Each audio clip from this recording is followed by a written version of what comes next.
Narayanam namaskritam naram chaiva narottamam devim sarasatim vyasam tato jayodirayat nishtaprayashu bhadreshu nityam bhagavata sevya bhagavati utamashuki bhaktir bhavati naistiki Nigama kalpadurukaritam param sukamagaram mrigachavi samyatam pibata bhagavatam rashamarayam mahorahu sibakuvakam Krishna swadam vapagate dhammagini sara karunashta dvishamasha parana kodunoditam Twamapiyadabhishuti vishutam vibhu samyapiyarana vidambaruksaram prakyahidaham aradam sanklesha nirvana vasandi nanyataham Hey Krishna Karuna Sindhu Dinabandhu Jagapate Gopisha Gopika Kanta Radha Kanta Namostute Jayatam Surito Pango Mama Minir Matirgati Matsava Shapadam Boja Radha Namadinamohanam Sriman Rasarasaram Vivam Sivana Karsan Benayoshan Gopinata Siyasanam Divyad Vrindananya Kapadumada Srimad Radhagara Simasanastro Sri Sri Radha Shila Govinda Prasadavi Sevamanush Marami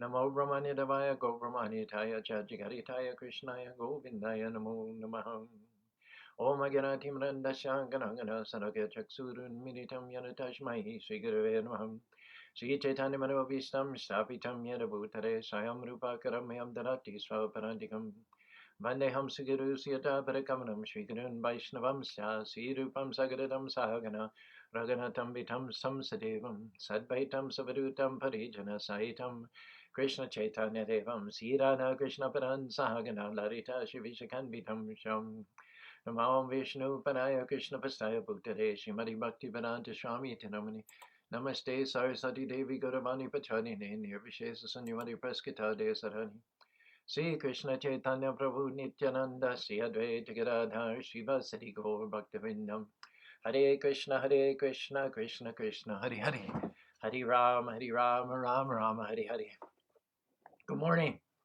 I'm assuming LK something is Thomas from Idaho. He does weigh in the Facebook comments section saying that he's listening from Idaho. We have him on board as well as Rob.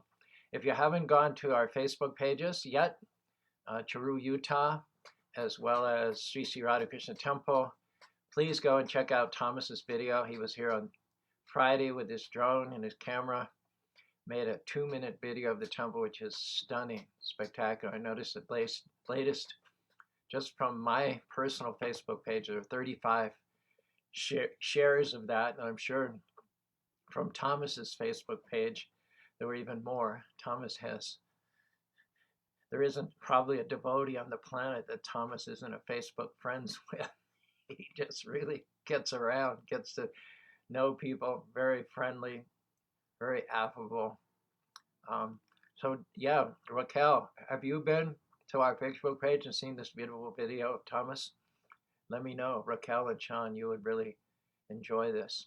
Recommend it to any and all. And it's made as a thank you to all the about 50 people who donated to my 75th birthday fundraiser for the purpose of restuccoing the temple after 20 years, providing some good signage. It's interesting to note, I think about Wednesday, those 2 8-foot high road signs went in, and we've noticed an uptick. We've noticed an uptick in the visitors, the people coming from the buffet, almost immediate. And it's kind of funny that for 20 years, even though we have 2 billboards on the freeway, I-15, both north and south, it never occurred to us, Krishna didn't give us the little light bulb, to have roadside signs on this very busy country highway, which goes right by the temple. And when you think about it, it should have been obvious to us, because the culture in Utah Valley, as far as temples are concerned, is they're not open to the public. Most of the LDS temples are only for marriages and consecrations. They're not for public visitation. And so local people do not assume that they're welcome to visit temples. And we only discovered that recently, it was there in the periphery of our conscience, but there was one fellow, looked like he has, Japanese ancestry, and he was bringing his daughter for a Lama tour. There were a whole bunch of kids being brought by their parents for a scheduled tour. And he came early, and he came up the driveway. He didn't see any welcome sign. and there was nobody else in the parking lot at that time because it was like half an hour. So he turned around and went back, feeling that he was intruding. Then he confided, then he came back later, he saw all the cars and so on and so on. But later he said, you should have a sign because people do not automatically assume that they're welcome in temples. In fact, the culture locally is just the opposite. And it was so true what he said and so obvious. And then I put my foot in my mouth. He's Japanese heritage. And I said, how long have you been living in Utah Valley? He looks at me like I was a bug. I felt like a bug, like crawling through the ground. So he said, I was born here. In fact, he says, I went to Springville High School, 5 miles away. And then I found out he actually owns a factory. He has a big, Spanish Fork is like a mega center for herbs. You've got Young Living, you've got Nature Sunshine, you've got Dr. Christopher's. So he's got his own big factory and herb company. And obviously a very insightful, very creative, entrepreneurial guy. And so from him, the seed came to make the signs. It took us a few months. We reached out to Allied Signs again in Springville. Signs were just installed last week. And already we've seen a difference, an uptick, an increase in the traffic. Yes, Anjali. And we made sure to say that on the sign, all are welcome, because that's not the case with the actual temples. The LDS have meeting houses where they have their services, and they do have a sign over every meeting house. Visitors are welcome. I'm not sure they're open for visitors during the week. I'm not sure there's anybody even there, but anybody's welcome to go to an LDS service. They're very open. They're very welcoming for services. But apart from the chapels where the services are held, they're temples, and they don't have services in the conventional sense. They just have special bonding, like weddings and ceremonies for the departed ancestors. There's no Sunday service per se in the temples. The temples are busy all day long, but by pre-appointment, by booking. So anyway, we crossed that hurdle. Who knows how many other things are yet to occur to us by Krishna's mercy, but that was a major breakthrough, I feel, and the results are immediately obvious. So as a way of thanking the 50 or so people who donated for my birthday fundraiser, we raised about $5,000. They've given the temple a facelift, and we put some nice signage on the road. Also, as you drive up the driveway to the temple, there's another sign there saying all people are welcome. So thank you for all of you who donated. Thank you for Thomas who donated and made the video. Are you feeling pretty good about that, Thomas? The feedback and the reception of that video? He should be. I don't know, maybe he's doing something else there in Idaho. Rob, have you seen do you want to unmute yourself, Rob, and tell us what you've been up to lately? Good morning, Prabhuji. The other day I missed you. Sorry, what was that, Prabhu? I couldn't hear you. Bobby said you stopped by yesterday or the day before with Kel. Unfortunately, I missed your visit. Oh yeah, I stopped by with him on Thursday, and we got some prasadam and kind of just hung around the temple for a little bit. But after that, he proceeded to get sick, and then so I've been caring for him, and it's been quite the challenge. We're actually going to be going into the doctor this morning to find out what's going on with him. He's certainly talkative. Being sick hasn't stopped his volubility. No, he's plenty happy when he's awake during the day, but in the evening and at night when he's supposed to be asleep, he's pretty inconsolable. So I want to know what's going on with him. Okay, well, Kel's everybody's favorite, so we don't like to think of him as suffering. Yeah, thankfully he's a trooper during the day, so he doesn't act like he's suffering. Yeah, there you go. Hey, we're verse today, moving to the 25th chapter of the first canto of the Bhagavatam. This is a verse which I memorized 50 years or so ago and revived it recently. Tatanvaham Krishna Kata Pragayatam Manugrahena Shimbatam Manohari Tashare Manupadam Vishinbata Priyasha Vashyangam Abad Ruchi Again, Narada Muni, the great sage amongst the demigods, is speaking to Vyasadeva, his disciple, the compiler of the Vedas, and he's talking about the association that he had with the Bhaktivedanta during the 4 months of the rainy season. And he says, in that association, and by the mercy of these great Vedantists, of course, there are many who call themselves Vedantists who are not devotees of Krishna. So therefore, the conclusion is they're not really Vedantists, because although they may be conversant with the ins and outs of many aspects of Vedanta philosophy, they have not yet arrived at the conclusion of Vedanta. The meaning of Vedanta, in fact, anta means and Veda means scriptures. So what's the use of studying the scriptures extensively throughout an entire lifetime if you don't come to the point, if you don't get to that point to which all the scriptures are aiming you?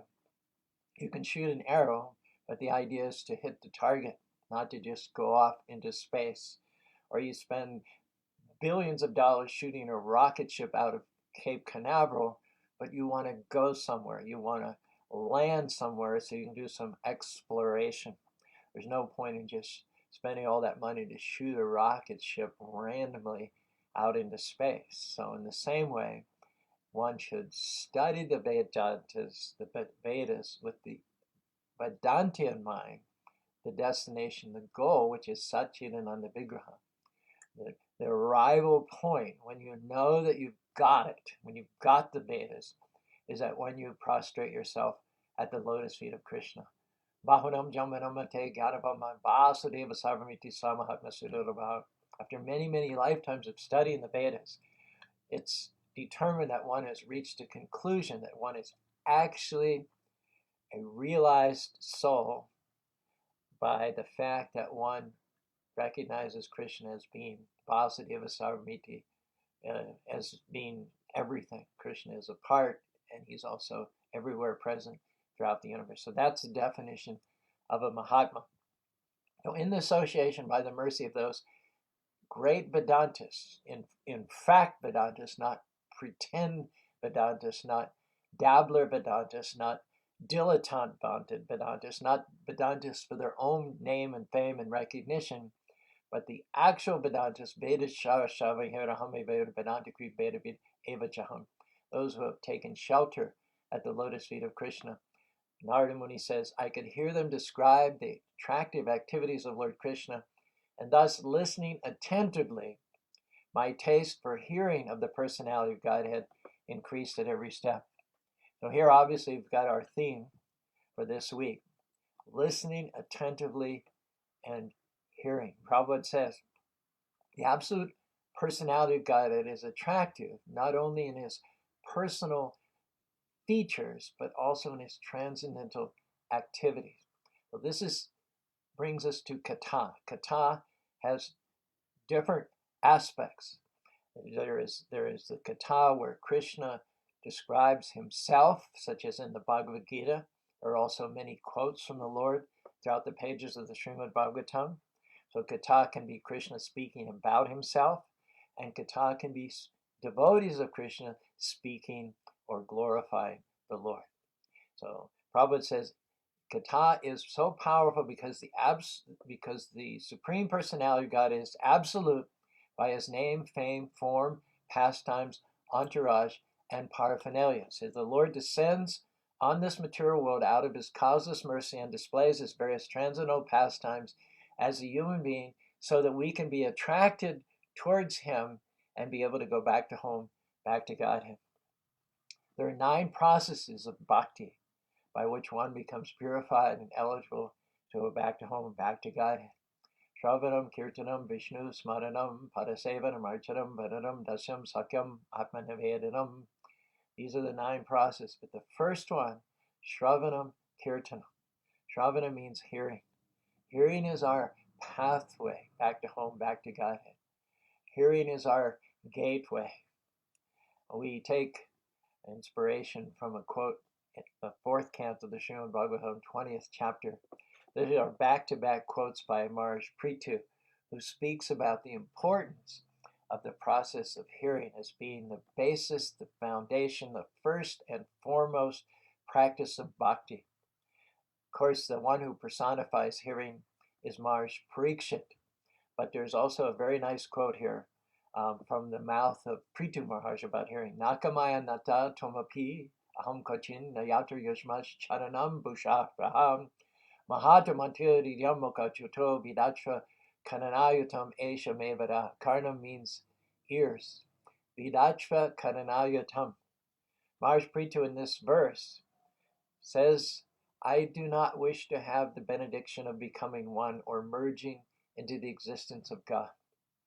This is the goal or stated destination of the impersonalists. They want to extinguish their own individuality and merge it into the totality of Brahman. That is anathema to Maharaj Prithu. And the reason is that becoming one with God, merging your existence in the existence of the Supreme, means that there will be no nectaring beverage from the lotus feet of the Lord. Rather than merging and extinguishing oneself and becoming non-differentiated from the Lord or from the Lord's energy, rather Maharaj Parikshit prays for the benediction of at least 1 million ears, for thus he will be able to hear about the glories of the lotus feet of the Lord from the mouths of pure devotees. In the Chaitanya Charamrita Antya Lila, first chapter, 120th verse, Lord Chaitanya repeatedly asks Rupa Goswami, state my mind, describe what is in the innermost recesses of my mind. Lord Chaitanya, as you know, is Krishna's devotional incarnation. He descended onto earth to propagate the chanting, Hare Krishna, Krishna Krishna, Hare Hare, Hare Ram, Rama Rama, Hare Hare, and invite the living beings back to home, back to God. And this is the Lord's incarnation for Kali Yuga. In the current age, performing sacrifice is no longer an option for going back to home, back to Godhead. Doing yoga is not an option for going back to home, back to Godhead. Building temples, temple worship, archana is not an option for going back to home, back to Godhead. These things are fine. They're acceptable. If you can do a little worship, if you can build a nice temple, if you can offer yajnas and do occasional havans and fire sacrifices on auspicious occasions, these things are all good, but they are not the Dharma. They are not the practice in this current age of Kali by which one is going to go back home, back to God. Kali, Kalera, Dhamma, Krishna, Nama, Sankirtanam, Krishna Shakti, Vina Nahi, Tare Parvartanam. Thomas says it's ironic that both Bezos and Branson set up rockets with no destination, but simply for the passengers' enjoyment and ego stroking of the billionaire. Yes, that reinforces what we said earlier. So we want our goal to be the lotus feet of Krishna, and there's so much nectar. The main personification of Shravanam hearing is Maharaj Parikshit. Maharaj Parikshit sat, he divested himself of his crown and his robe and his royal rod, all symbols of sovereignty, and simply went in a loincloth by the bank of the Yamuna, and he listened for 7 days. He simply dedicated himself to serious, attentive hearing from Sukadeva Goswami for 7 days. At the end of which he said, Name Savo Parayanti Brahmana Shadam Pivatochitavi Tadjakdabri Vanishitam. During those 7 days, he neither ate, nor slept, nor drank. He simply heard the nectarine glories, the katha of Krishna from the mouth of Sukadeva Goswami. That means that when you dive deeply enough into hearing, when you surround yourself and absorb yourself deeply enough and attentively enough and empathetically enough in the sound vibration, the transcendental sound vibration describing the glories of the Lord, that is so powerful that it replaces the need to eat, to sleep, or even to drink. Why? It is described here by Maharaj Prithu. He says, or it's described by Rupa Goswami. When the holy name of Krishna is chanted by pure devotees, it appears to dance within the mouth. We then desire many millions of mouths. The quote which Rupa Goswami rendered to Lord Chaitanya said, "You know my mind, you know that practice, those thoughts which are closest to my heart. Now you please state them for the benefit of the assembled devotees." Rupa Goswami then said, "Okay, I'll speak something, but everybody needs to know this. The words are coming from Lord Chaitanya. I'm just the puppet. Tunde tanaviri ratam bitanute tandavale labje kana kruda kanambidi gatayate karnaburish priha cheta pashanga shangani vijayate sarvendriya kritim najana janate kripabdiramnite krishneti varnadvayam." This is the innermost, dearmost thought in the mind of Krishna's Lord Chaitanya Mahaprabhu, as stated by Rupa Goswami. I do not know how much nectar the two syllables Krishna have produced. When the holy name of Krishna is chanted, it appears to dance within the mouth. We then desire many, many mouths. And when that name enters the holes of the ears, we desire many millions of ears. And when the holy name dances in the courtyard of the heart, it conquers all the activities of the mind, and therefore the senses become inert. During the 7 days during which the Katha of Krishna danced in the courtyard of Maharaj Parikshit's heart, he had need neither to sleep, neither to drink, neither to eat, because the senses had become completely satisfied and completely inert. Such is the power of chanting the holy names that those who are absorbed in that practice do not desire, even for liberation, merging or becoming one with the Lord. Second verse, 25th verse in the 20th chapter of the 4th canto by Maharaj Prithu. Satu mashoka mahan mukha chuto bavad padamboja shuddha kanadalaya shmitim purna vishamrita tattva matanam kuyogam no vitalatinambarai. My Lord, Uttama Shloka, Mahan Mukha Chuto, you are glorified by selected transcendental verses, Mahan Mukha Chuto, which emanate from the mouths of pure devotees, Mahatmas, great personalities, Babad Padambaja Shukamadam. Such glorification of your lotus feet is just like Kananila. It is like saffron particles. Shmitim Purnabrishinta Tattva Marshanam. When the transcendental vibration from the mouths of great devotees carries the aroma of the saffron dust of your lotus feet, the forgetful living being gradually remembers his eternal relationship with you. Devotees gradually thus come to the right conclusion about the value of life. My dear Lord, I therefore do not need any other benediction but the opportunity to hear from the mouth of your pure devotees. Prabhupada gave the example so often that when you're asleep, and maybe it's Halloween, it was Halloween yesterday, so many horror movies and horror stories, so much horror everywhere you look in advertising media.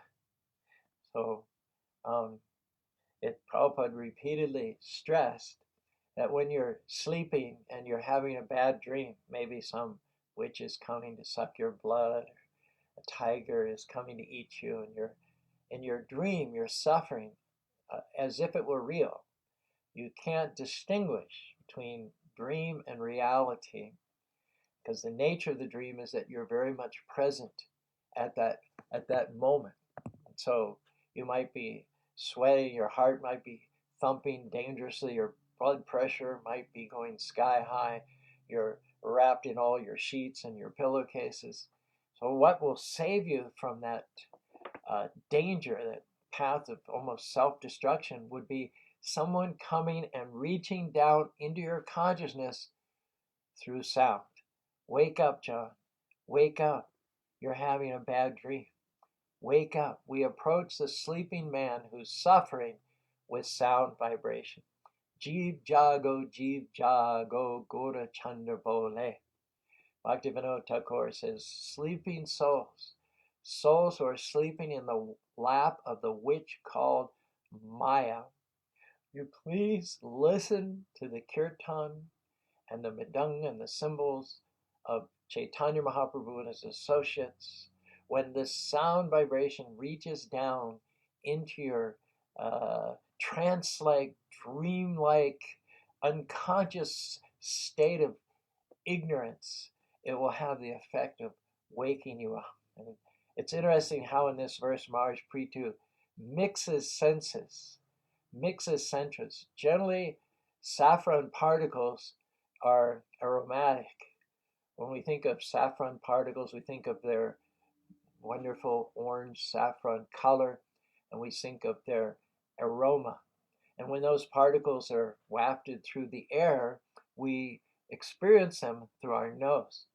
And yet it's interesting how Maharaj Prithu emphasizes the power of hearing by mixing up the activities of the senses. He's talking about drinking or smelling or experiencing those saffron particles that are normally experienced through the nose, but he's really talking about experiencing the saffron particles of the name, fame, form, activity, and paraphernalia, the pastimes of the Lord through the ear. What he's indicating here is that sound vibration is the most fundamental element of creation. Of all the material elements,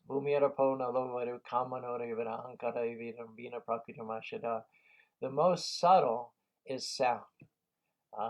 There is earth as the grossest, then there is air as the next gross, then there is fire as the next, going from gross to subtle, next most subtle, then there's earth, and then there's ultimately sound. We perceive, we hear through sound or through ether.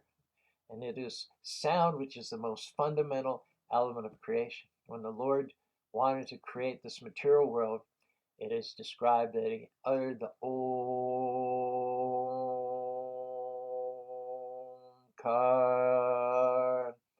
And from sound, everything else telescoped out. From sound, then you got air, then from air you got fire, from fire you got water, and from water you got earth. And when there's a dissolution, when there's a cosmic annihilation, then everything just reverses. As it is telescoped out from subtle to gross, it reverses from gross to subtle and comes to ineffability as it was in the beginning. Sound is the basis of creation. I tell people this temple in Spanish Fork, before it manifested in physical elements, and stucco and concrete blocks and wood and rebar, it was, prior to that, it was manifest on engineering graphs and architectural pages. But originally, the temple was built by sound. We said it's going to have so many square feet, it's going to have so many towers and so many domes, and it's going to be situated just here. We talked about it. We got everything kind of lined up and organized in sound. Then and only then we engaged the architect and the draftsman to make out the plans. Then when the plans were reviewed and approved by the county, then everything began to manifest physically. But prior to the physical manifestation of the temple, the seed of that temple we find in sound. And similarly, sound is not only the fundamental, but it's also the basis for all the creation of this physical world. Thomas says, Nikola Tesla said, if you want to find the secrets of the universe, think in terms of energy, frequency, and vibration. Shikshashtakadas says, Musk, I guess he's talking about Elon Musk, doesn't want to send people up to Mars for their enjoyment. He wants to send them up there to die. There's no way you get back, but he says it will be glorious. Anyway, big, long comment here. Very good. Anyway, go ahead, jump on Caru, Utah, Facebook. It's too long, I think, to read the whole comment, but it's quite interesting. There's a lot of good points and some quotes by Prabhupada there. So go ahead and jump on Caru, Utah. read some of these comments by Thomas and Shikshastakam. Jai Sri Radhe also has extensive comments. And go ahead and add your comments. Let's get a whole thing going on here on my sidebar of the Facebook comment section. Now, in our modern culture, a lot of emphasis is put on visual. Films are billion-dollar industry. However, the first people who would tell you about the importance of sound are the filmmakers themselves. Filmmakers describe film as a stream of images hung on the thread of a soundtrack. Visual images without a soundtrack are not that attractive. They lasted for a few years. We had silent movies. But as soon as they figured out how to accompany the silent images on the screen with sound, the silent movies were no longer any more popular. They only enjoyed brief popularity until the technology of adding sound was added. There's a whole range of emotions that you're missing out simply being limited to the visual aspect. So the silent movies did not survive. But even without the visual, radio, podcasts are not only surviving, but thriving. So if you take the two, the visual and the audible, sound is always more fundamental. Sound is always more important. Sound without visual can continue to go and continue to thrive. Visual without sound has no real future. Why is sound so important? Sound is the gateway. Sound is the pathway into whole worlds. I remember way back in 1970 when I first met devotees. I visited the temple with Bhai Bobby Monday, Wednesdays, and Sundays when they had programs. And eventually we had earned the amount of money that we came to Australia for. And we were going to go travel to Western Australia and then go to Mauritius. But we thought, before we leave, let's just give up the lease on our apartment and spend 10 days in the temple. Let's do an immersive experience. We've been visiting the temple, but what would it be like to stay in the temple? So we lived in the temple for an initial 10 days, and we were absorbed in the food, the chanting, the association devotees. And I'll never forget, Upendra used to play that Happenings album, the Krishna Consciousness Happenings album, where Prabhupada basically just chanted Hare Krishna for a half an hour or so, and then as another track it had the Samsara prayers. And these were very extended 15, 20, even 30-minute tracks. It would play over and over again, vinyl record on an old record player. And it was the soundtrack for my neophyte months in Krishna consciousness. And whenever I hear that soundtrack, it brings back to me so vividly the house originally in Potts Point. Later on, we moved to Bondi. I can see the devotees. I can hear the soundtrack.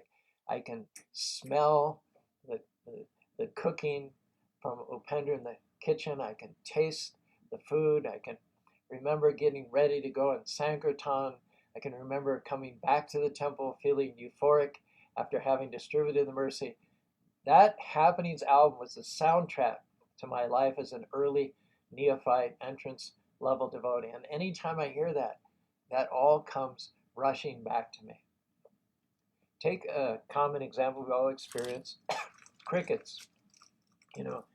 Crickets outside your door.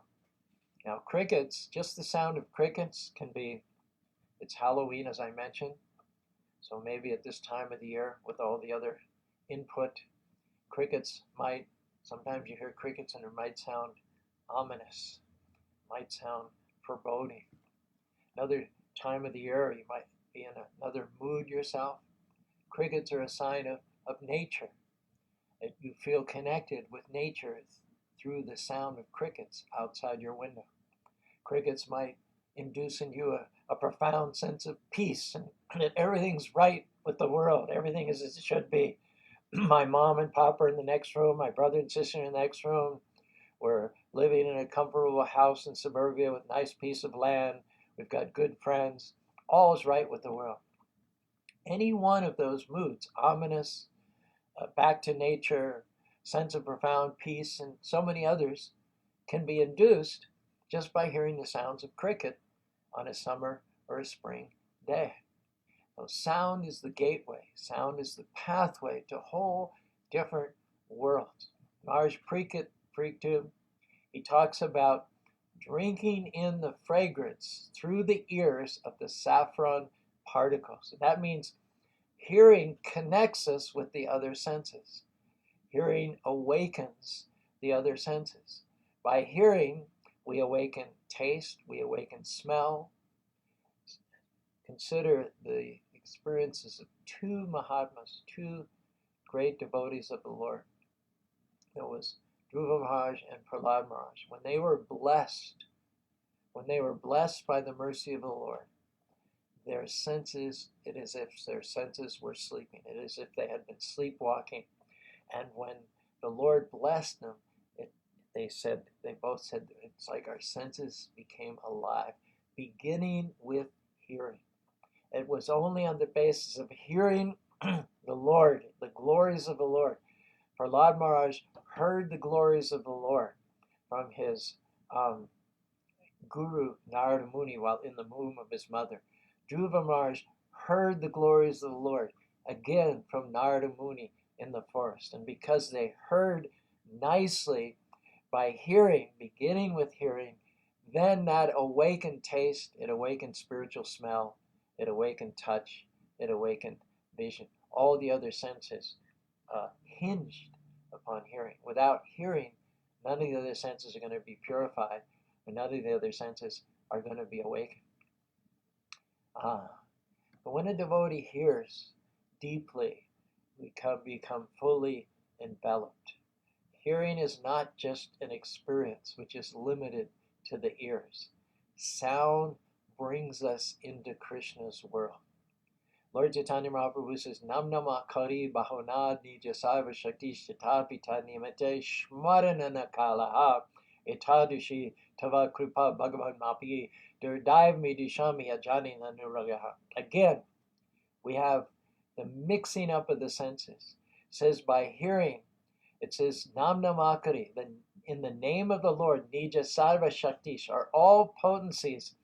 And by drinking in through the ears, you might see drinking is normally done by the mouth, but here the senses are mixed up. So fundamental and so powerful is the process of hearing that again, it's described, one drinks through the ear the transcendental potency of Krishna's name, form, pastimes, and activities, and it gives us a taste, again, where we go back to the tongue, it gives us a taste of the nectar for which we are always anxious. So sound is the gateway to Krishna's world. Of all the material elements, earth, air, fire, water, and sound, sound is the most subtle. Because sound is the most subtle, it's said to be the neighbor, the next door neighbor of the spiritual world. Now, that's working through the material elements from gross to the most subtle sound. Now, if you want to go up to the spiritual world, you want to work down from sublime and subtle and refined spiritual essence, you want to work down, sound would be very gross. It would be the grossest element in the spiritual world. So it's the grossest element in the spiritual world, it's the most subtle element in the material world, and they interact. They overlap. So sound, that area of sound, is our access, our gateway, our pathway to the transcendental world of Krishna.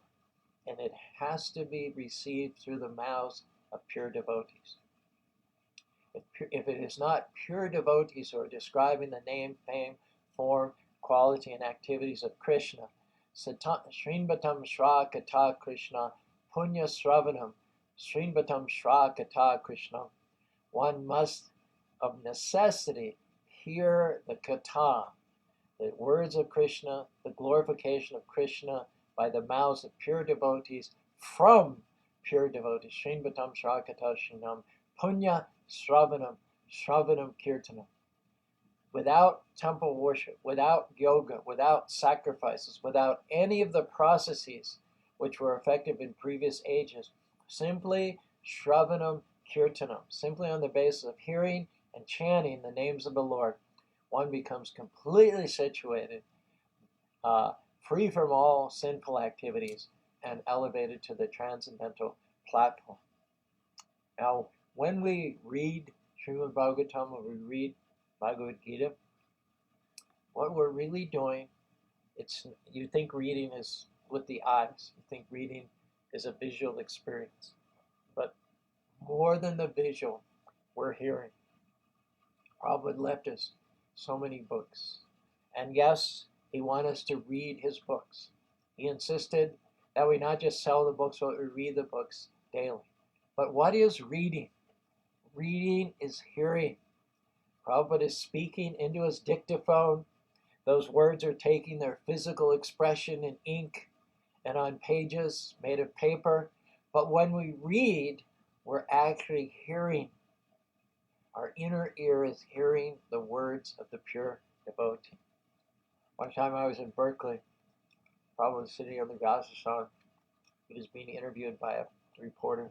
The reporter asked, "What will happen to your movement when you physically depart?" And Prabhupada said, "I will never die. I will exist always in sound." So Prabhupada's books are the embodiment of sound. When you read Prabhupada's books, that reading is simply an extension of hearing. Om Tat Sat. So it's 12 past 8 here on Motivational Monday. We launched into our topic, which will continue throughout Transcendental Tuesday and Wisdom Wednesday throughout the rest of the week. We definitely welcome your comments.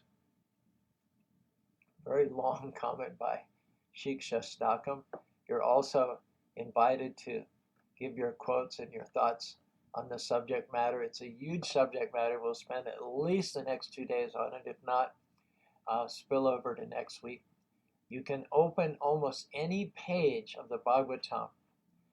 Just close your eyes and open any page of the Bhagavatam, and you'll find references to hearing. Hearing is key, and so we're not going to shortchange this topic. We're going to discuss it extensively and as deeply as we can. We have a lot of input from Radhika Raman, a wonderful seminar that he gave on Shravanam as part of the 9 processes of devotional service. So we've taken good information from him, which we'll share with you tomorrow and Wednesday, and perhaps even in the next week. So thank you, Thomas, for jumping on board. Thank you for that wonderful video. Brent, it was nice chatting with you, and Brad and Cody yesterday evening at the Sunday feast. Raquel, good morning, Hare Krishna. Anjali, Hare Krishna. I still have to send you an Om Team t-shirt. I haven't forgotten. Just been a little busy. She says the best part of our sign, as exhibited on Thomas's video, is the all are welcome. She says that is the most beautiful part of the sign. Thomas says yes. Jean, Hare Krishna. Shiksha Shashtam. Very, very nice comments, but just quite extensive. Bhakti Gary, Madhavadas. Thomas encourages us by saying, keep the transcendental vibration going. We'll take your leave. There's lots more on this nectary subject matter of hearing, which we anticipate sharing with you this time tomorrow. Hare Krishna, Krishna Krishna, Hare Hare, Hare Rama, Rama Rama, Hare